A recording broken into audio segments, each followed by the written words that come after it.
And that's a wrap. That's the show. Goodbye, guys. Yeah. 1, 2, 3, Cancun. Yep. The Celtics lose again. This is you as can't fake much that as effort, right? This is as much as I have to say.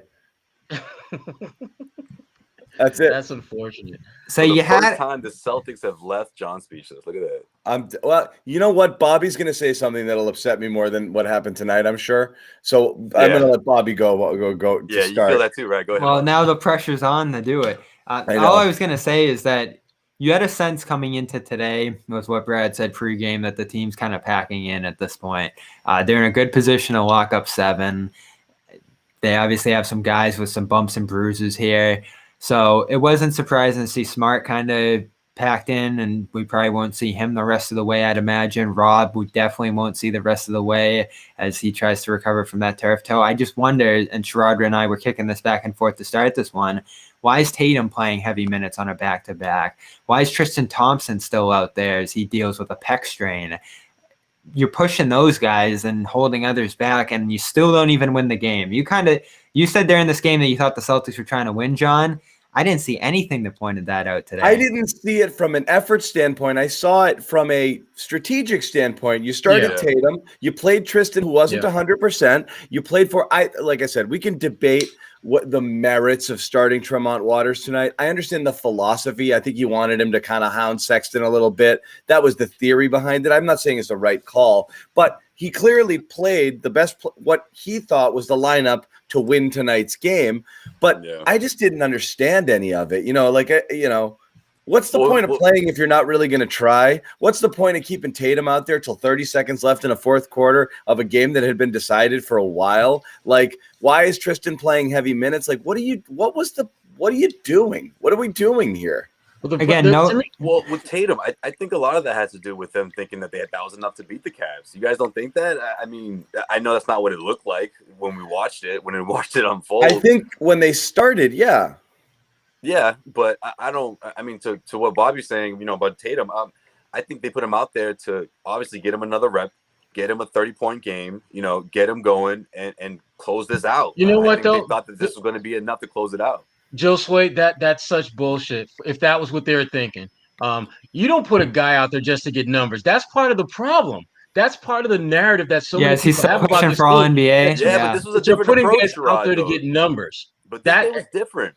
I mean, especially in the second half. Look, he was attacking. He wasn't doing those steps. He was more in the second half, no question. In the second half. For the first time, Brad was actually making plays for Tatum out of the timeout. I'm like, okay, great. Let this galvanize the entire team, but that's obviously that's not going to happen, right? This isn't that kind of team. You know what? But here's the thing about Tatum, though. That's not their identity anymore. Or ever you don't have to call identity. plays. You don't have to call plays for Tatum because Tatum is going to call his number. The ball is going to be in his hands more than anyone out there.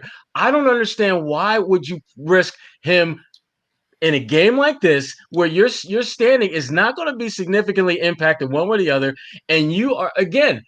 If you are serious about maybe we can get the gang together and maybe we can make a little bit of a push, why are you rolling the dice that he's going to stay healthy when you're already down Smart? You're already down Jalen for the season. You're already down Marcus Smart tonight. You can't play Kemba on back-to-backs. He's literally the only source of significant offense that you can count on and rely on. Why in the world would you put him in harm's way against a Cavaliers team that literally had nothing to gain by winning this? Yeah, nothing. Back to back. It looked like they wanted to. It looked like when they got up, then they're like, "Shit, we don't want to win," and they took Kevin Love out. They took Kevin Love out. Like, no, Celtics, come get this one. They're like, "Come get it. I'm gonna leave this W here for you. You guys want to come get it?"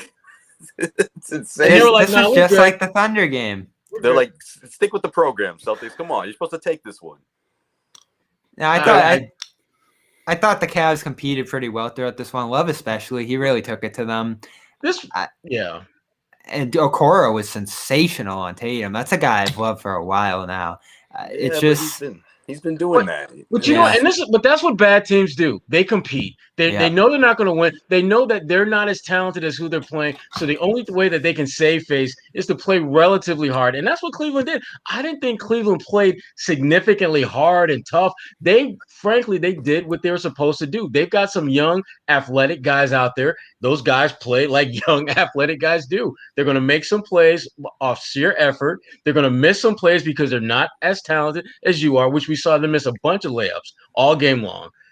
And more nights than not, they'll lose by 8, they'll lose by 10, they'll feel good because they played hard. But if you don't show up, if you don't play with comparable effort, you're going to get your ass kicked like the Celtics did again tonight against a team that came in, what was 11 in a row they had lost. You can't be the stimulus package for bad teams to get that one dub every month. If I'm Indiana and Charlotte, I am friggin' killing myself right now. Absolutely, oh, gimme, Absolutely. Get me into that 8th seed. We're gonna coast into the playoffs here. Just wait, we'll take care of these guys right quick, and we'll be sitting pretty at 7. That's the interesting thing about this is, are the Celtics checked out for good, or are they checked out until that game? It's hard to check out. When you now. Check out, you can't check back in. It doesn't work. It's over. You don't all of a sudden, it's like a fight. You're in a fight and decide, I don't want to fight anymore. You're not going to all of a sudden decide you want to fight again. Even says that spoke volumes, right? When he said that they're going to have to assess everything. In other words, that was stunning to me. That's what he meant by that, right? He couldn't say it in layman's terms, but that's exactly what he meant. We have to assess everything. We have to see if it's worth it. We have to see where Marcus is, where, everyone that's been battling injuries. Why sacrifice the beginning of next season, especially when you look at this timeline, looking ahead as a lot of us are doing with Jaylen Brown. I mean, you look at the timeline, he's set to start next season, So, I mean, it's not the worst thing in the world. See, I took that more. Think about everyone else's health too. It's not just about Jaylen resting and getting back. You're right. And I took that more as going into the play-in game. Not that we're going to bow out of the season, but we need everybody available, ready, and fresh for that play-in game. And this next week or so doesn't matter here. But that makes it a wonder why they handled Tatum and others the way they did today. It doesn't even matter. It doesn't even matter whether they're checked out or not, because right now, everyone that sees them on their radar is 100% sure they can beat them. And they know that all they got to do is play hard, because that's the Achilles heel of this team. They don't play hard enough to win. And the teams that we're talking about that they might have to play, like Indiana, I think their effort is kind of, it fluctuates kind of like the Celtics. Charlotte, no. They can't beat Charlotte playing the way they do. Charlotte will out-hustle them, outwork them, and that will win. You know who the Celtics are going to look like? They're going to look like what Philly looked like in that first round. Do you remember Philly last year? Hollow shell Philadelphia 76ers team who was missing one of their key guys. Right, missed one of the key guys, but Embiid doing whatever he wants, but it didn't matter. Even against that Celtics team, Philly might return the favor. As dominant as most of us thought that they were going to be in that playoffs. That would be a funny flip if they end up in round 1 against Philadelphia and it's a sweep the other way. So Bobby, to your point, the thing you were talking about, that we all flipped out about a couple of games ago, which is like Celtics should still be able to handle whomever in the 7. I'd be stunned if they won the 7-8 game. I'll be stunned if this team wins the 7-8 game. I really would be. And then it comes down to, can you beat one of these other, whoever's scraping in that 9-10 slot to sneak into the playoffs? And it doesn't mean they can't. Of course, an A-plus effort against a flawed team like a Charlotte or an Indiana, of course they can win. But I mean, I would – if you're where am I putting my money? I'm putting it on the other guys right now, without much question. Oh, Bobby conveniently leaves. He'll come right back. Well, I know. If Robert Williams, he's gone. He fell. Bobby's gone. If they like the Celtics defense, he just disappeared. Nowhere to be found. Yep. That's exactly what it's like. Why would you re-enter the room when you're not there? Is he a ghost? All right. Yeah. Anyway, I'd be shocked right now. I mean, I'm shocked if they win that 7-8 game. And it's sad, because all you're really wanting them to do at this point is to compete, play hard, give yourself a chance to win the game. You don't have to. And that was the beautiful thing I thought about the second Miami Heat game. For the first half, at least, it looked like they wanted to win the game and they were competing. They weren't pulling ahead. Miami wasn't pulling ahead. They were actually engaged in the game, and that's what you want as a fan. You just want them to show that they actually give a rat's ass about winning that game on that night. But when you go to Cleveland, even if it's a back-to-back, and even if you are shorthandedness does not – it should never, ever affect your compete level. Because whether you got a full 15 or just 6 of you, you still have the opportunity to compete. And that's the frustrating part about this team. Yeah. How many people, and again, I know it's a personality thing, so it's hard to say like, okay, Tatum looks like he doesn't care. I think that's unfair sometimes. Jaylen Brown's kind of that guy too. He doesn't have that thing. But like, I would think the losing would affect them more in a more outward way. Like you'd see more displays, you'd see more anger and frustration. It almost just feels like they've accepted this is their fate. Yeah, and that's the sad part. And again, I know this is like bullshit media body language stuff. I'm just saying, when you're watching, let's just take it from a casual observer standpoint. If you're watching this team, do they look torn up that they're underachieving? Right. They don't. They look like you're very much have accepted that, like, hey, this is who we are and this is where it's going to go. And then that's that. And when they talk about it afterwards, you don't get that sense that this really pisses them off. The fact that they are not playing as a team as well as they should. They're not competing as a team as well as they should. And I don't understand how that happens. Because when you are a team and you have a high level of expectations for yourself and you're not meeting them, and even if there are injuries and health and safety protocols and all these other issues, that should not take away from the anger and frustration that you should feel when things aren't going the way that you want them to. And with this team, you just don't see, you don't hear. There's nothing that indicates this team is having a crappy year. And that's troublesome because there should be a tangible sign among the team that they're pissed about this. So who do you guys who tried tonight? Okay, like if you're looking at effort, Nesmith. Cornette was great. I thought Cornette was great. Yeah, you need to make that a 2-second meme. It's him saying Cornette just now. Did you see the joy in his face? Every game he plays in, it feels like he plays good. I wouldn't go that far. That's all I'm saying about him. I wouldn't go that far. On that note, I'm going Peyton Pritchard. We talked about it a little bit. I wish they started Pritchard. Before we hopped on, we talked about it a little bit, Sherrod and I. I don't know if he's still in the doghouse for those rough starts. I don't know if this is that tough love from Brad Stevens, but what's the deal? You know what it is? I don't know. He's done this all year. He thinks that could happen. Brad thinks that if he staggers good players into his bench unit and in the starting unit and mixes up some of the rotation guys, that they can have better flows throughout the game. But what it's really done this year is gotten them off to horrible starts in these games. And it happened again tonight, I thought. Waters was not well connected with his teammates there. He got taken to a little bit on the defensive end by Cleveland's guards. And I just didn't understand it. I get what you're saying, John, because he's that defensive specialist kind of. Thinking. I wouldn't have done it. I would have. My problem with the thinking is that he's not in the rotation to begin with. So why would he start? Why would he start? That's a good point. It's not like a couple years ago. It's not like a couple years ago when you had Gerald Green, who came out of nowhere and was going to start not lineup for the playoffs. Gerald had actually played. He was a rotation guy at some point during the regular season. So it wasn't as if he was some guy that you had to dust the mothballs off of and just kind of, prop him up there and get him ready to go. He was a guy that simply just fell out of the rotation after having been in it. Tremont was never in the rotation. And yet you're giving him starter minutes?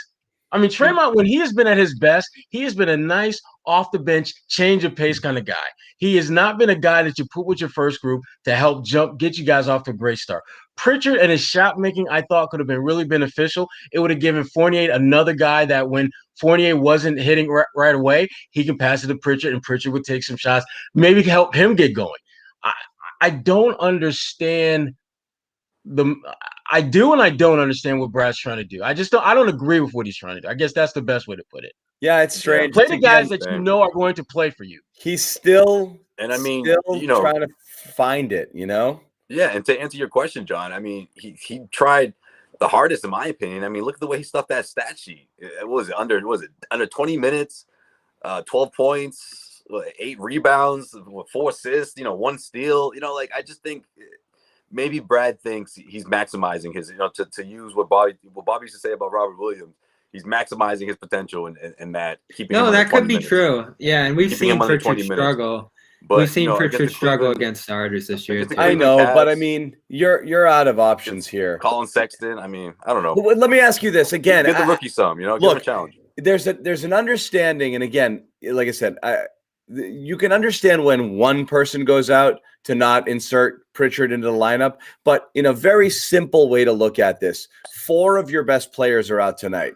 Pritchard is one of your 4 best bench players, okay? Your 2 best guards are out, and the guy who plays the most minutes at that position, who isn't Smart or Kemba, doesn't start, is very weird, okay? It's very simple. If you trust him to play any minutes, trust him to play starters minutes when you have literally nobody else. Well, not only that. I understand it when it's one guy missing and you've got your full lineup and you want to keep him with the second unit and preserve continuity. You're missing everybody. So play the guys who actually play for you. Instead of some guy, as Sherrod said, you're dusting off, who's just not out there. He's not out there playing with these guys. It's just bringing a guy in off the street and being like, hey, you want to play with Jayson Tatum? It's cool. We need one. Yeah, we just need one. I got this. Right. This guy we got 9. Doing his stretches, the Woody Harrelson, doing the corner with his headphones on. Yeah, yo, hey. It doesn't make sense. That's very simple logic. Like, one of the guys actually plays a lot of basketball for this team, and the other guy doesn't. So what are you starting the guy who doesn't for? I don't get it. Also, I mean, my God, you played Carson. hasn't been that bad either. I said I wasn't going to get mad. You said you're playing Carson Edwards yesterday for no freaking reason at all. And then today, when you're out 40 guys, you don't bring him in at all. How are you supposed 4 minutes?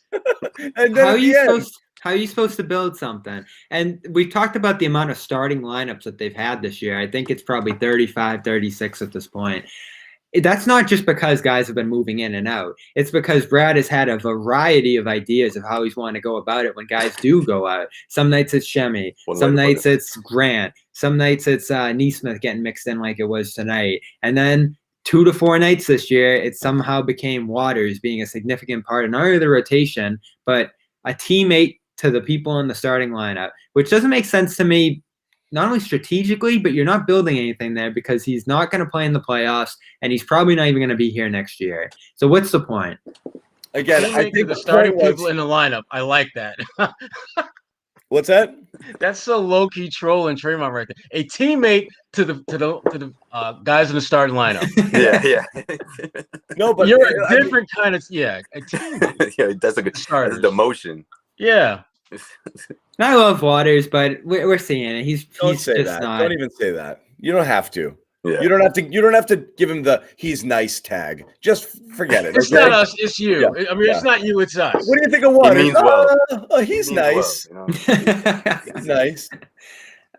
No, it's he not. Means well as always. He's not. Just not. He means well. He tried. You don't want him around. Good effort. Yeah. Good hustle, kid. So who's here next year and who isn't? I might not be here next year. Can we do this again?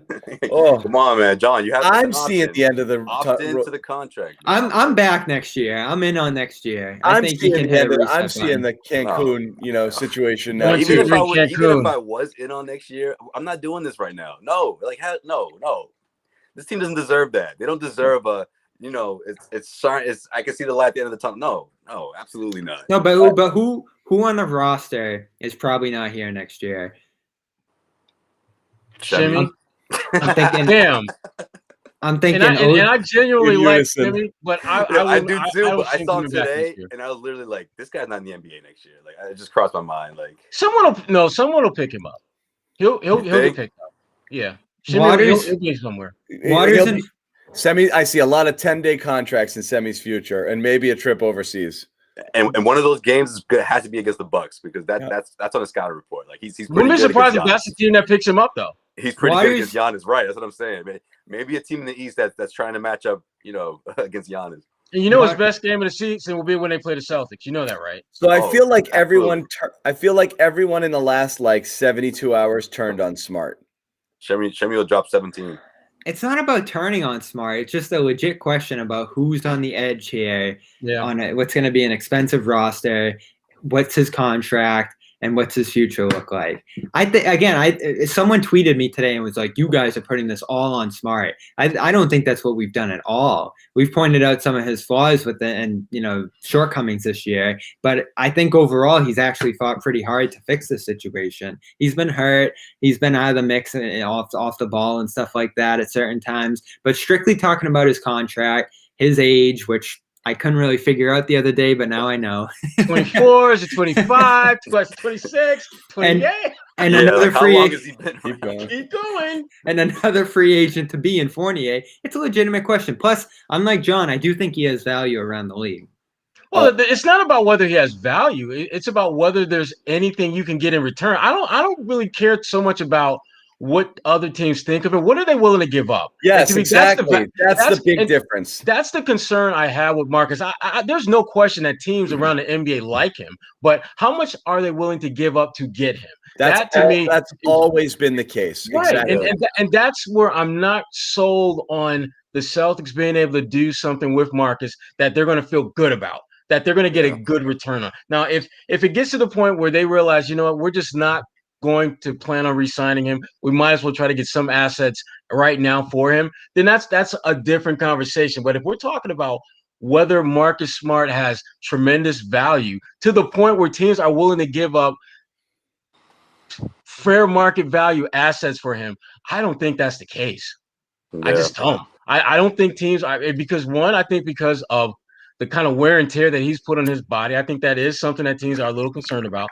Two, he's not making a ton of money, but if you make a deal for him, he's going to expect significantly more. Are you willing to commit to an $18, $19, $20 million a year Marcus Smart down the road?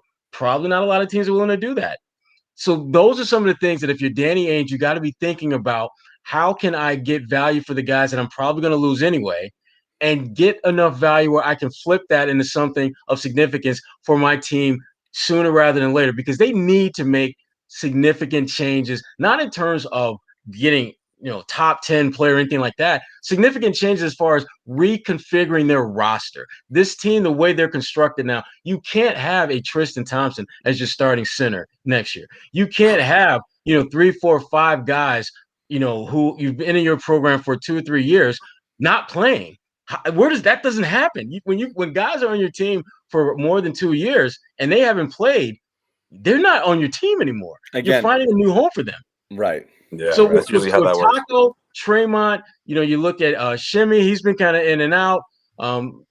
You got to find a new home for those guys if you don't plan on playing them significantly. And there's a reason why you don't play them, because they can't help you win right now. And very simply, from a value perspective, you're talking about a guy entering a contract year. Okay, Bobby, what did Evan Fournier in a contract year making $17 million net then get Orlando in return? Nothing. Yeah. That's what I mean. It's like, what they got assets? 2 second-round picks. Second. That's nothing. It's that nothing. Was at the deadline, though. I understand that, but you're going in to get a guy for a year who's a rental. Are you gonna give up real assets there? See, that's no why so many, way. that's why so many people differ on this Marcus Smart thing, is because everyone sort of has a different. In terms of his value, we're not quite sure what other teams think, and I think a lot of people, especially in Boston, a lot of people have different opinions on how valuable Marcus Smart truly is. I just don't know if during the offseason is the time you try to cash in on trading someone like Marcus Smart. You're not going to get better. That's the problem with Marcus and that's Smart. Nothing too. Yeah, right. You're not going to get better. Like, so you're going to have to. That's what I said from the start. Marcus Smart the dollar, right? does not. You are better for keeping him than anything you can get in return for him. Because again, that's the Bobby Sherrod hit it on the head. That's always been the issue. It's not that Marcus Smart isn't a valued player around the league for what he does. It's that you don't value him enough to give anything of value for him. So that's the thing. You're not giving up first round picks or young assets for a player like Marcus Smart. And so he's much greater value to the Celtics right now. It'd be the same thing with Kemba Walker. You can't trade Kemba for equal value. What he gives you on the court is way better than what you're going to be able to get in a return given his salary and age and injury. And so that's why you're stuck running it back. I'm sorry, Josue, I kind of jumped in, but that's the whole ball game with there. And ultimately, you're better off for keeping him on a fair deal after next year. I agree with you there. It's just, does this team have the stomach to bring everything back at the price that it's going to be? They have virtually no choice. That's the problem. And that's the umbrella that they are going to be walking under as they bring these guys back. This is a team that we had to bring back because we didn't have a choice. And they're going to use the health and safety protocols. They're going to use injuries. They're going to use all of the explanations that we've talked about at some point to justify why they're doing that. And for them, for them and the players, it's going to be an opportunity to really find out whether these guys, frankly, get it. I mean, you're getting a second chance to run this back even when you probably didn't deserve one. Are you going to take advantage of the opportunity? Are you going to play with greater effort? Are you going to not be seen as a soft team? Because that's what they're seen as right now. Anyone that has the Celtics on their schedule feels we just play moderately hard, we're going to win. We're going to win. They have become that team that they would demolish in past years. That's who they are now. Right. And if they play Philadelphia in the first round, this will be the one year where Doc Rivers can take a 3-1 series lead and feel pretty good that they're going to go to the next round. Pretty good. Man. Oh man, if the Celtics get one, if they get one, and that's assuming that they can get out of the play-in tournament, right? Which is an assumption that I'm not sold on. You know, it's still an interesting one though when it comes to Smart, Lonzo Ball. I'm still thinking about ways to get it done. I'm working the trade machine over here. Bless your heart, Bobby. Bless your heart. I'm looking at John, waiting for him to get mad. Well, I am on that. I just don't think that the Pelicans are going to make that happen. There's nothing. I think it's more about the team that he's playing for than it will be the Celtics. I just don't think the Pelicans are going to get the kind of offer from Boston that will make them want to do something like that. They might have no choice if he's leaving. So that's the thing. It's just, does Boston have the ability to route enough money elsewhere? You're back into John Collins and Lonzo territory if those teams don't want to pay him. Those will be interesting names that come up because it's okay. Is this the point where they take salary matching and assets because they're going to let him walk anyway? You know, do you do that? Perhaps. That could be the only thing I could think of. But that's, I don't know. It's interesting. I mean, the two names you hear that they have the most flexibility to move going into next year is Thompson as an expiring, Smart as an expiring. The value there isn't great. Can you imagine a GM of a rival market trying to sell to his fan base why he traded a really good player? I think you can sell Smart though, especially if you're the Pelicans who play no defense whatsoever. If you could get a second round pick for Tristan, yes. I think the reality is you have to give away a first round pick to get rid of Tristan, which you're not going to do that 1 year with that money, but you're not going to get anything. Here's the thing. We go too far. If you got a second round pick, you would ship him tomorrow. I guarantee the Pelicans, the Hawks, the Mavericks, some of the most defensive challenge teams in the league with smaller guards and that need help defensively in their backcourts would be thrilled to have Smart, especially teams that are trying to form an identity and make a playoff run for the first time. But not for anything real. They're not giving up high draft picks or young players. Nothing to get you better. Depends who it is. That Pelicans one's interesting to me. It's just, can Boston route enough money elsewhere to work the contract in? Because you really like to pick up a guy like Ball who has future potential, who can stay here long term, and who can age with the Jays, as well as you can do Ball with maybe Nesmith, Robert, and a couple of firsts, and make the salary matching. If you wanted to really unload everything that you have, if you threw every asset you have at it, maybe you wrestle a piece like that away, but you're giving away a bit, Yeah, but Robert would have had to have been completely healthy now. Impressive showing. It would have been March times. That being said, this is the type. this is a small nagging injury, not one of the ones that were red flag injuries coming out. He's got so many of those, John. That's the thing. It's like every other month there's a different nagging injury that he's dealing with. List, especially for big guys like this stature, that's not good. It doesn't bode well for how his story typically pan out. Yeah, no, you're probably right. I think he's going to be back for the playing game. I think he'll be good to go for it, but we'll see.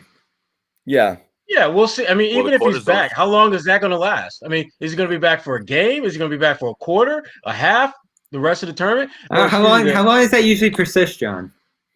The turf toe is supposed to be, they just say anywhere from 2 to 4 weeks. It's mainly a rest injury. He's not going to be within that range of it being you shoot it up and you play through some pain tolerance, and then it is what it is. I mean, he tried to give it a go and was a mess, after a few. It was very clear he just didn't have that spring. It's sprained ligaments in and around your toe. It's just painful. And it's usually, it's an NFL. You see it in the NFL. Right. Usually those guys are out a few weeks, but it lingers. Sometimes it kind of stays with people. So I don't know that by the time this season is over, which could be as soon as a week, even if it's into round one of the playoffs, I don't know there's enough time for him to be 1,000% off of this. He was on the court a few days ago. So, he hasn't even really begun resting. All he really has to do is rotate defensively and make some passes offensively. And you're not going to get the full effect of him, but it should help to some degree. But with Robert, I don't know if he can just mentally confine himself to do just those things. Because remember, he's a guy that plays above the rim. He's a guy that's how he impacts his athleticism. And that turf toe is a bigger deal for him than, let's say, someone like Luke Cornett or someone who doesn't necessarily play off their athleticism. Yeah, hugely. We'll just let everybody know we're not going to go all night tonight. It's a back-to-back, and it's this game, man. We're all gonna, but we are going to do the locker room thing. We'll probably head over there in about 15 minutes or so, and chat it up with you guys a little bit. So make sure you download it. Make sure you join us. We want to hear from you guys. As always, it's a lot of the same story, but there's definitely a lot to discuss. How are we feeling? Feel confident they can even sneak into the actual playoffs at this point? Do you want them to? It's not that hard. They have to win one game. My biggest question is, do you even want to see it? Do you want to see them? I do. You want to see it because you want to see them humbled. I'm saying, right?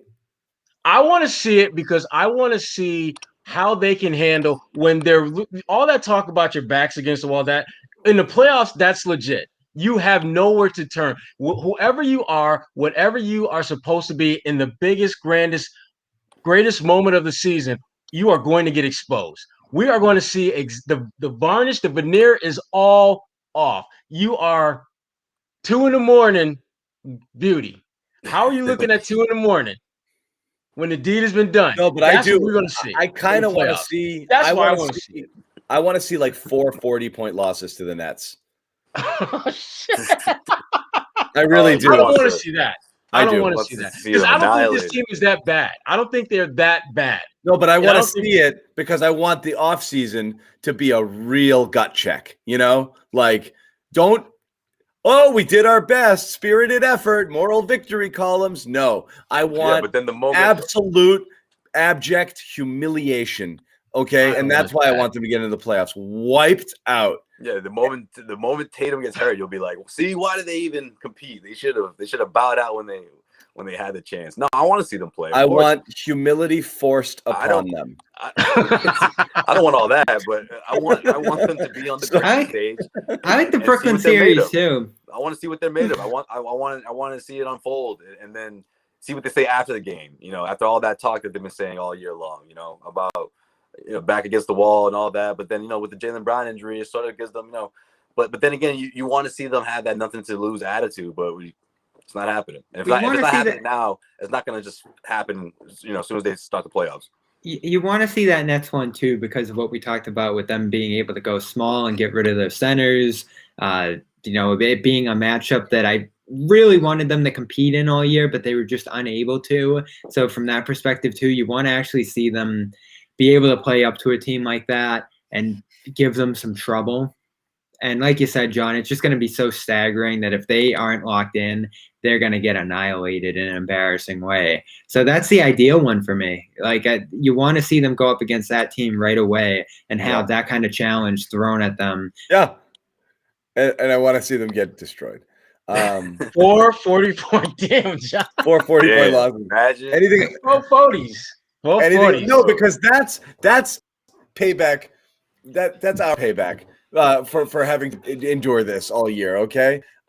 We've suffered. Now it's time for them to suffer. Now, is it better if they get that 12th or 13th pick? That becomes the question about the play-in tournament. Of course it is. I mean, ultimately, yes. But I want to keep doing this sort of, I'm a friggin' masochist at this point. I want to keep doing these shows. I want them to be relevant and in the conversation. So I do want a round of playoffs here. But I do ultimately, I want to see them up against a massive challenge, and I want to see them. Well, they're a playoff team, and that's what I want to see. I want to see whatever happens. That's what I want to see. If they put up a great fight, that's a good thing. You feel a little bit better about something. If they get annihilated, great, because they deserved it. And I want them to head into the offseason with their tail between their legs, thinking about what a total failure this season was, and try to learn and come back next year and be like, we can't be that ever again. Can't be soft like this. We got, it's got to be a real gut check sort of summer for them. Yeah. And you deserve a playoff spot, 4 games, if you're the 7th seed. Even with everything they've done terrible over the last couple of weeks, they still have a 2-game leg up with the tiebreaker on Charlotte. And the league has put a system in place to give a team like the 7th seed, Celtics here, a leg up on getting in. You get 2 chances. They're both on your home floor. You don't have to go anywhere. The other team that's coming in for your second try is off of a game traveling after already traveling possibly. So all the stuff is in place for you to win that game or win the second game at the very least and get in. The problem, Bobby, is that because everything is pretty much set up for you to have an edge, this team doesn't play well when they have this false sense of we've got an edge. This team is going to have problems if they're playing Charlotte. There is that team, if I'm the Celtics, would scare the crap out of me, not because of how talented they are, but because they look at you the way all other teams in the league do at this point, and that is they're soft. We play moderately hard. We will beat them. And the Celtics, their response when teams have come at them like that is, yup. yeah. Yep. They don't fight back, Bobby. And Charlotte is coming in here to fight. I guarantee you they will not. They will not get blown up by the Celtics. I'm not expecting a blowout win. You look at some of the. If it becomes a fight, Bobby, who's going to win if it becomes a fight? Well, that's the thing. Look at some of their wins this year. Some of their better wins, like the Spurs game, the Warriors game, even their most recent win against the Hornets, and even that awesome game that Tatum led late against the Wizards a couple months ago. They've played some inspiring games against that middle of the league class there. And I still think they'll have the talent advantage in that game. I think they'll finally scramble together the will at that point and have the bodies in place. But why, Bobby, that last point you made about scrambling together the will, what makes you think that's going to happen? Because I agree with you on the talent side. I think they are more talented than all these teams we're talking about. But that will to win, Bobby, what makes you think this team is going to have that going for it when we get to the playing game? Because you have to or you're going home. That's all there is to it in that game. Like, I think they might like that. Yeah. I was going to say 1, 2, 3 Cancun. Right. Like, let's get out of here. I'm done with it. You think that's where the team's at? Seriously, though, Bobby, I hope that you're right. I really hope that you're right because I think this team inside, they should have that desire and will to win. We've seen many of these core guys show that and display that. But this season, for whatever reason or reasons, it's just not there. And I'm not confident that it's going to all of a sudden manifest itself in a playing game. Yeah. You know who I feel good about delivering it, though, is Kemba. The way he's playing right now. Great. Fine. How much he wants to be in the playoffs individually.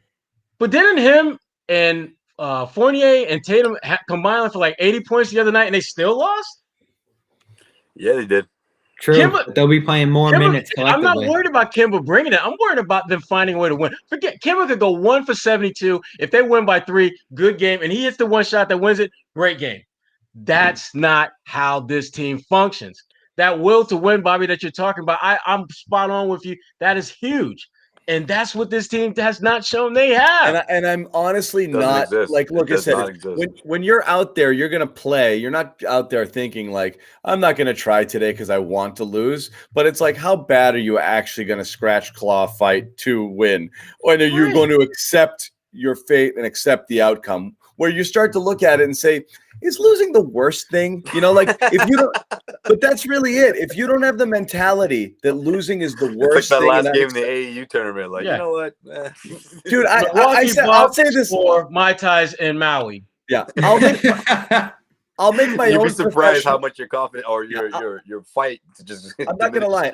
I'll make my own professional admission on this. Like every year in, year out, you know, doing what I've done for a living. When the Patriots are basically in the AFC Championship game every single year, and when they're there and they're playing, you're thinking like, oh, they're gonna win, and I'm gonna get to cover another Super Bowl. And it's gonna be fun. But there's also part of you like, man, that's friggin' long, and it sucks, and it's all day and night. And then those games that they lose, you're like, that's not so bad. I kind of got my life back, you know, like you can reconcile it, you know, like, but like, you're like, I actually don't mind the fact that like, I'm going to be able to take it easy a little bit now, you know, like, because like when I was in Detroit and they were going to the conference final every damn year, you know, they've got a game 7 at Miami to go to the NBA finals. And this was in 2005. And I'm thinking they're not going to beat, you know, D Wade and I really Shaq want to go those through guys. this. Yeah. So my summer is about to start like in 4 hours. Damn it, they went on and won the game.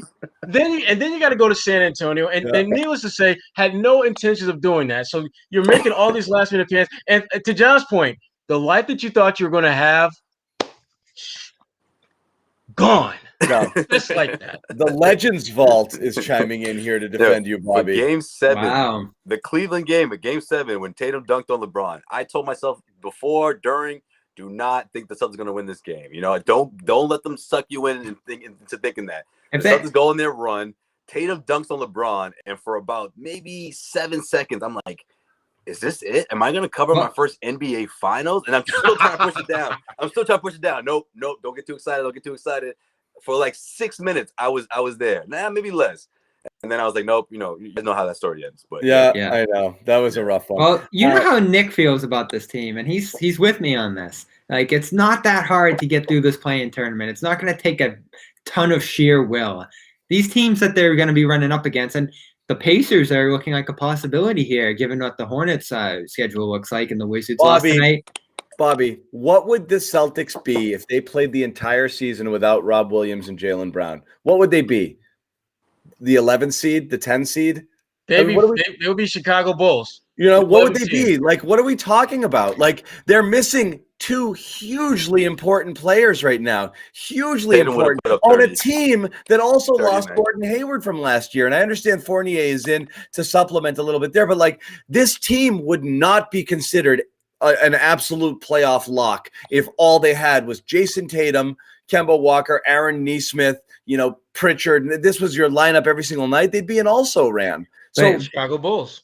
They'd be right. They'd be fine. But you're not a team with 2 All-Stars. You're a team with 1 All-Star. You're a team with a lot of different holes. You're a team without a true point guard. You're a team without a true center. You're a team without much depth. This team would be kind of a pushover. So we have to be real. Like, you got to stop thinking of what you're. I'm not just thinking about the Celtics, though. I'm thinking about the Pacers without LeVert and Warren and all these guys falling apart the way they are. Pacers are the Wizards with a question mark about Beal. Right. Is Hayward going to play in this playing game? I don't know. So. I don't think so. He's not trending there because he's not even back on the court. Yeah. So these other teams have question marks too. Yeah. You're right. And Bobby, and that's the thing that could certainly weigh in the Celtics' favor. But as we've talked about before, when we're talking about them going to the playoffs and doing some things there, they're going to get some breaks if they're going to make a legitimate run. Hell, even get out of the play-in game. They're going to need some breaks they have no control over. Like Bradley Beal not being available, for example. That would be a huge break. Gordon Hayward not being around for Charlotte. Also, Miles Bridges is also iffy right now. So you're right. You got a couple of issues with those teams too. And that will certainly impact their ability to win those games and could very well be the difference in them winning those games. But I'm not convinced that this team is going to play with enough will to win to beat those teams. And to your point, they don't need a lot of will to beat these teams. But which is, to me, the sad part about it. I don't even think, even if you set the bar ridiculously low, they can meet that. This is my point. I'm not making a grand statement here about their potential. I just think that they can beat the Pacers or the Hornets or the Wizards in one game at home. They can. I just don't think they will, based upon the way they played of late. These three right here, they want vacation. I can see it. I'm ready. I want a competitive team. I want a team that's going to compete. That's what I want. That's all I've wanted all season. Joe Sway's dreaming of an early bedtime. No, man. This 8 o'clock start killed us too. I'm just thinking realistically, man. These guys, they've never even been through a season like this. You know, like they're itching. I mean, whether they know it or not, like they're itching for the finish line. You know, vacation time. No, it is baffling that they lost this game tonight. Like, this is the kind of stuff that makes you worried that they're not there anymore and that they're looking beyond this season. I don't know. I like I said, I didn't have as much venom for this game. Some things were head scratching. Again, this was a shit lineup they put out there, but you're still looking at things that bug you, which is, general level of effort, kind of. Well, they went down by 13 late. Yeah, it's like, all right, if you lose, that's one thing. A bad start. Absolutely falling apart, getting outscored 22-7 in that stretch in the fourth quarter where the game got away from you. I mean, Tatum, whatever, puts on that late push, scores a bunch of points, 1 assist all night. As a team, was it 13 or 14 assists all night? Just weren't doing. Yeah, and again, I know who's out there on the floor. Just there was nothing encouraging about the way that they played. Again, Brad's begging them before the game, like, we just got to play with what we've got the best we can, and they still can't do that. Like, you expect a game when all your stars are out for everyone else who's in there in their place to come flying around, and it wasn't. Jumping at the bit. Yeah, and it wasn't. Not as much as you'd like to see. So tough to see Nesmith struggle. Tough to Everybody see. did. Fournier had a terrible shooting night, Yeah, and again, the shooting doesn't bother me as much as just guys playing hard defensively. If you go 0 for whatever and you play relatively hard effort-wise defensively, I'm good. Because I know that you're going to have nights where shots don't fall, but you have absolute 100% control over how hard you play defensively every night. You do. This is a game I wish none of us had seen. We have a few more to go. Yeah, and it's going to be rough. So we're going to open up locker room in a little bit and go over there and hear from you guys and see. I'll challenge anybody coming over to the locker room. Give me something good. What's something positive? Let's get some positivity. Tell me something good. I'll give you a positive. Grant Williams +3, the only positive among the real Celtics rotation players tonight. I'll start it I thought we were going to make it through this whole episode without Grant. You couldn't do it. You couldn't go the whole episode without bringing up Grant Williams. There they go. They're on the locker room. He actually went. I was bluffing. But Joe Sway, we need you, buddy. Come on, this is a show. We're not talking Grant right now, okay? He was atrocious. He played okay. No, he could have been worse. That's true. But it's like the same thing, man. I feel like a broken record talking about him. If he's not making that 3-point shot, he's effective, but that just changes everything. Even if he hits a couple of threes. What am I going to say, John? They're not building toward anything with these rotations, with these matchup-based decisions here. Every game's like a different vignette for Brad that he just mixes and matches things and experiments. And coming out of this year, I know injuries have something to do with it, but also I don't feel like there's a ton that they built this year. Like Pritchard and Nesmith built a good groundwork, I think. Don't know what's there to build on top of that, but there could be something. A lot of the young players stagnated or reached a point where they're probably not even going to be here this year. And as far as lineups and rotations go, I know Brad said he had an idea of what it was going to look like come playoff time, but I never got that sense at that point that they were perfectly set with what their starting lineup and their bench rotations were going to look like. And I think that's been one of the biggest issues with them and Brad all year. It's nice like this. Like I wish, we've said from the start, I wish Brad just picked his guys and went with them. And like I said, we had that little stretch of a couple of weeks ago when it looked like it, like I said, where Nesmith was playing. Can you imagine if they do this in the play-in game? Yeah. And it was like, okay, great. I just wish he'd done that all year. Like these are the guys I want to roll with. So I'm going to force the issue. And that's where we were talking about with playing Nesmith and giving other guys minutes. Like these are the guys you're going to want to go to battle with. So just get them acclimated, get them used to the minutes you want them to play, get them used to the people they're going to be playing with, and just roll with it. The experimentation, the in and out and all of that stuff, I don't think did anybody any good. But that was the problem, John. I think he never really showed his hand. We kept thinking we thought we had it down, and then all of a sudden, we thought Nesmith was in. He was in the circle of trust, and then he gets back-to-back DNPs.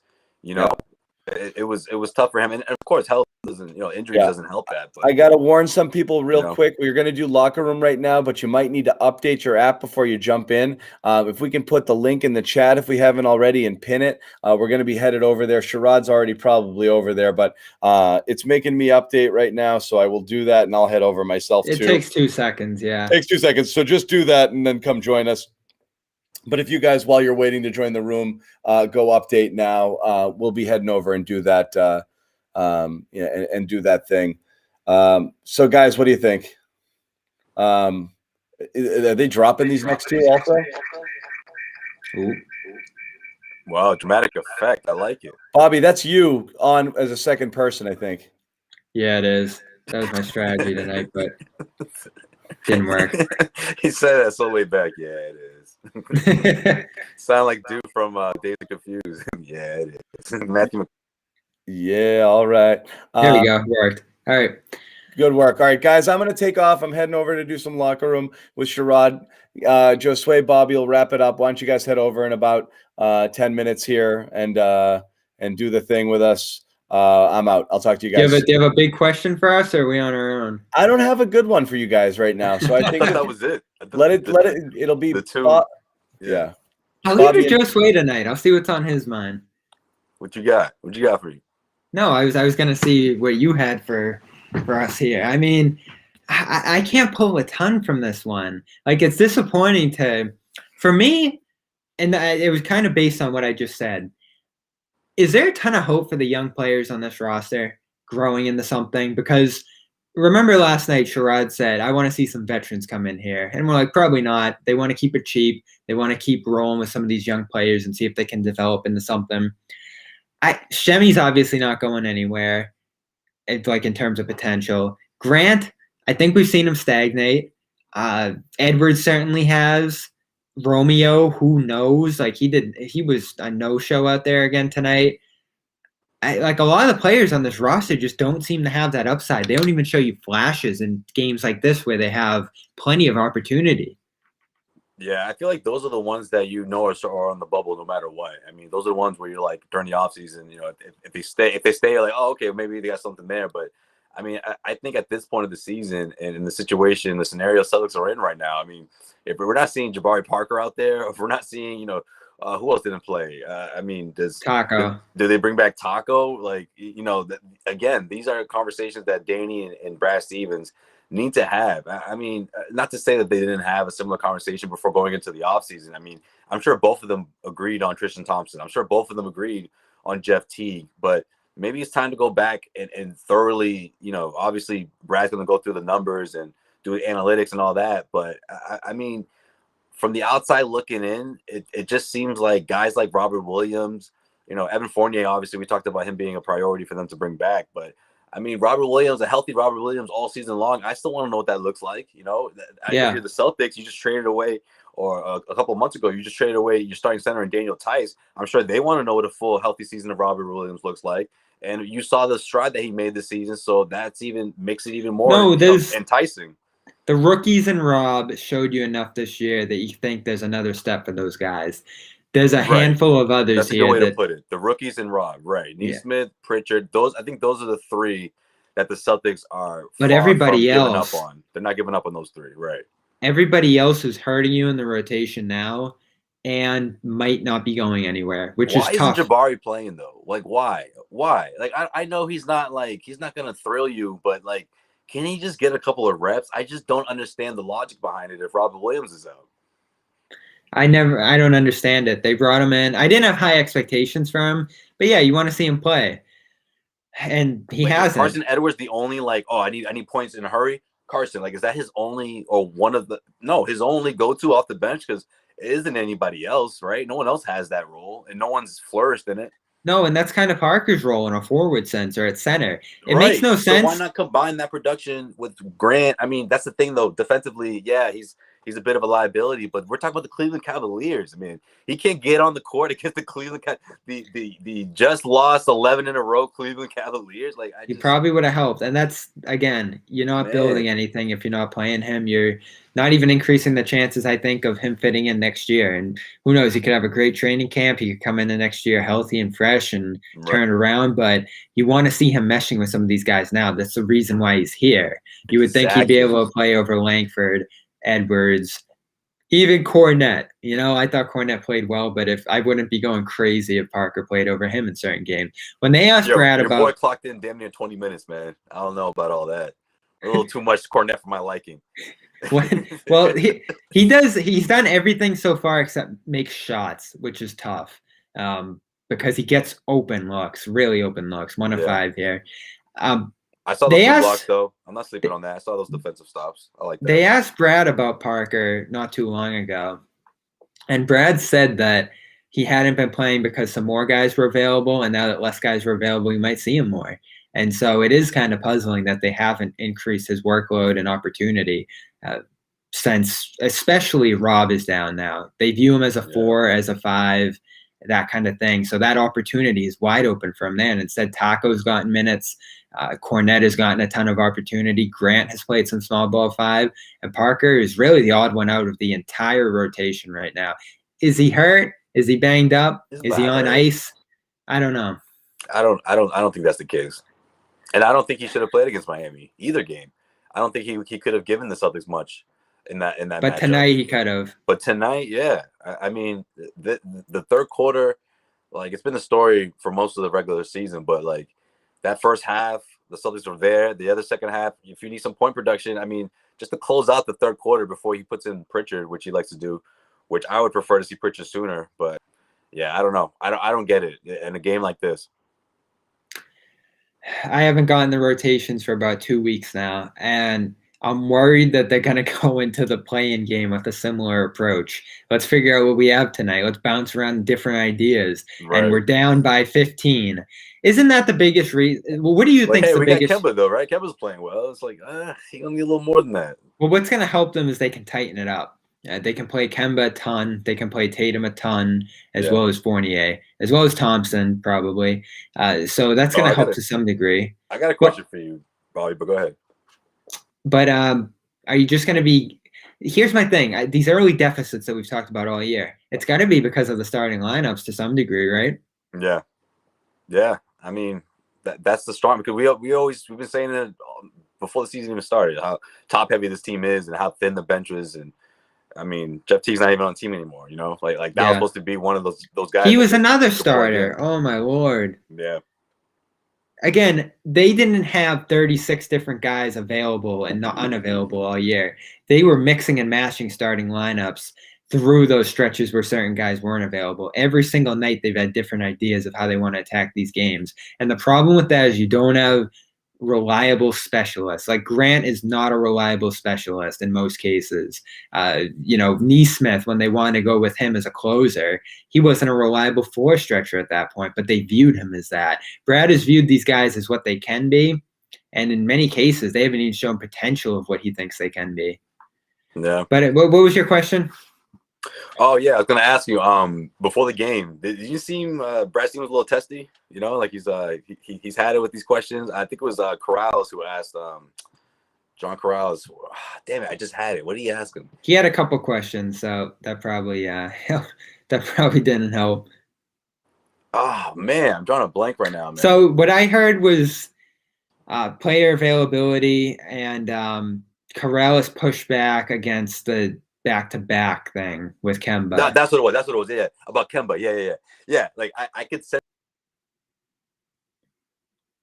Ooh. It's like if the Kemba worked, like why go against it and say, you know what, you're gonna play on the second half of back-to-back in Cleveland? Like that wouldn't have been really smart. Like everything is working. We just saw the best stretch of games from Kemba that we've seen in the last 3 years. Like, that's the one thing that works. So, I mean, I can obviously go on. Brad's already probably a little edgy, and I thought he was going to snap, man. I thought he was just going to be like, why would I do that, John? Huh? Why would I do that? Like, I was waiting for it. Then Brad went on the radio, and I think Sean asked him, do you like doing this media? Like, you get a lot of the same questions this year. And Brad's like, I do about 50 minutes. I wish we could condense that a little bit. That's a polite no from Brad right there. That's exactly what that is. Yeah, man, I don't blame him. I mean, I got to give him props. I mean, it's not that I doubted the Kemba Walker plan, but it was just like, it's sort of what we've been talking about the last week or so, right? You can't just turn it on in the playoffs. You can't just flip that switch. Well, he flipped it. He flipped it well before the playoffs, and it was essentially what the Celtics have been talking about all year long, even before the season started, when we first found out about the stem cell injection. So I have 3 thoughts about it. It obviously worked, and that's good because it could work again next year and the year after that, and put him in position to be successful with this team through the contract, which would be great because he's been a really helpful contributor this year. But the in and out thing definitely didn't help their stability. I don't know if they would have been much better if he tried to play every game, but you did see them really miss him in certain spots in those back-to-backs, especially when they were missing other guys. And number 3, the pessimistic look at it is that you got it this year. Maybe you won't get it next year, the benefit of him being fresh, healthy, and productive. This might have been that last shot at it from him. And it's like what we were saying about Hayward before he went down last year. Remember, it's like, man, you got a full season of like the best Hayward, the best Hayward we saw in Boston. Arguably compared to the guy in Utah. I mean, completely different roles, but for what he did in that slot, that 3rd-man role, a 4-man role, like it was huge. No other team had a weapon like that in the East. Yeah. Well, what worries me is that if you use that productivity on this year, if you receive that rather, and you don't get it next year, it was almost a waste this year because they're not going to get anything out of how great he's playing and how great he's looking at the end of this year, unless they can make a little noise here at the end. And he might be a big part of that. I still think he could be the key. I thought you were going to say, unless they can turn that into trade value. And do you want to trade him? I said this about a month ago now. I'm done with the trade ideas for him. I just want to keep him around and get what you can get out of him because he's been awesome. No, I agree with that. No, I'm just saying, I thought you were going that route. Yeah. Because, and I heard people like Bernardoni said, maybe they can trade him for Horford. I don't want to do that. And I don't want to give him up for nothing. Yeah. I don't mind Kemba. I mean, obviously the health is a concern, but from what we've seen, does that carry over to next year? If it does, that puts the Celtics in a good position. And listen, I talked about a couple months ago, people, on the comment section laughing at me about the Pritchard thing. Like that's inevitable. I don't think it's an if. I think it's a win. Like when he's ready to take over, who's to say Kemba won't flourish? Could be a transition, in a 6-man roll off the bench, just pure scoring, point production that this team has essentially hasn't had, right? At least until Isaiah Thomas turned into a starter. I mean, when's the last time they had a 6-man that they could rely on for solid point production? Who wasn't thrust into the starting lineup? You know what I mean? Like I think again that's down the road, but keeping Kemba around was the worst thing in the world. It's just that contract. I mean, we knew that heading into this, that there's a good chance that he's going to stay on the books for the Celtics. And people always freak out about the money. At this point, and this goes back to what we were talking about with Smart and Fournier, the money's the money at this point. They're going to be in the tax. They're going to be spending a lot of money on this team, so they might as well spend the money to have it be the best team possible. Giving up Kemba for role players or money filler coming back or even another bad contract coming back at this point is counterproductive. And like John said with Smart, you don't want to give up Smart for nothing either. So I think ultimately you just run this back and give yourself some options to get out of stuff into next year. Like you could always trade Smart into next year. You could always fire Brad if the season starts as a disaster next year. But you got to give this team a shot to get it right. Because I do think, we haven't seen them respond to the humbling of this season, but an off season to think and reflect on it, everything that happened could be productive.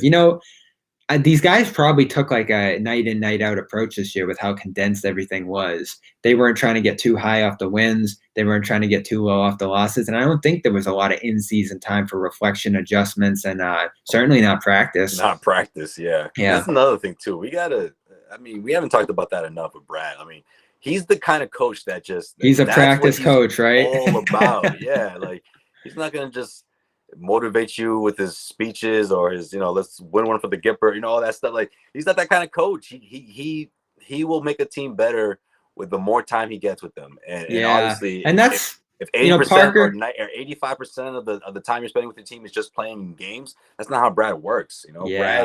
Brad relies on that practice time more than anyone in the NBA, more than most coaches, I think, in terms of how effective he can be. And that's a good point on Parker, too. How many practices has Parker had? One, I think. Yeah. So Brad probably doesn't have a sense that he knows what he needs to do here yet in terms of the system and the play calls and everything else. Now that once he threw him in right away. So that's all we got on tonight. Next is we're being summoned. Minnesota at a to be determined time, I believe. So the weekend games haven't been scheduled yet in terms of times. They try to throw everything in the afternoon on Sunday with the Knicks game. They wanted everything to be done by like 4:30 so we could do like a playoff preview, I guess, to end the week. But the teams freaked out because they all had to do COVID testing at 5, 6 a.m. if that was the case, especially on the West Coast. So those games will be spread out. We might get a night game on Sunday, possibly. So we'll see when those times come out. But Saturday's Minnesota. Sunday is New York, and that is the season. Celtics will be the 7th seed. We'll see if they get the Pacers, the Wizards, or the Hornets. All three of them are in play at this point for that first playing game. But looks like we'll have a playing game to go to, or two at TD Garden here. So Joe Swipe-Pavone, Bobby Manning, we will see you over at Locker Room. Ooh.